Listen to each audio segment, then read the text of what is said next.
استثنا اور اس کا 34واں باب جو 12 آیات پر مشتمل ہے۔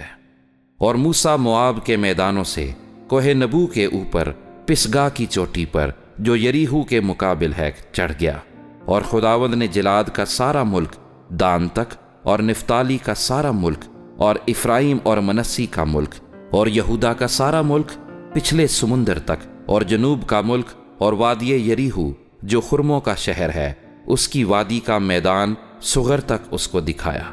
اور خداوند نے اس سے کہا، یہی وہ ملک ہے جس کی بابت میں نے ابراہیم اور اسحاق اور یعقوب سے قسم کھا کر کہا تھا کہ اسے میں تمہاری نسل کو دوں گا۔ سو میں نے ایسا کیا کہ تو اسے اپنی آنکھوں سے دیکھ لے، پر تو اس پار وہاں جانے نہ پائے گا۔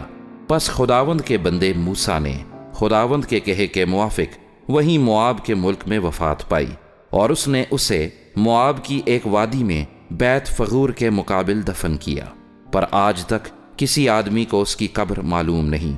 اور موسیٰ اپنی وفات کے وقت 120 برس کا تھا، اور نہ تو اس کی آنکھ دھندلانے پائی اور نہ اس کی طبعی قوت کم ہوئی۔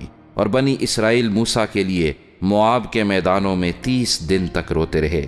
پھر موسیٰ کے لیے ماتم کرنے اور رونے پیٹنے کے دن ختم ہوئے۔ اور نون کا بیٹا یشوع دانائی کی روح سے معمور تھا، کیونکہ موسیٰ نے اپنے ہاتھ اس پر رکھے تھے، اور بنی اسرائیل اس کی بات مانتے رہے۔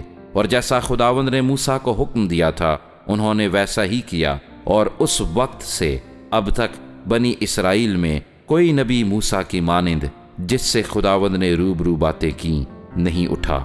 اور اس کو خداوند نے ملک مصر میں فرعون اور اس کے سب خادموں اور اس کے سارے ملک کے سامنے سب نشانوں اور عجیب کاموں کے دکھانے کو بھیجا تھا۔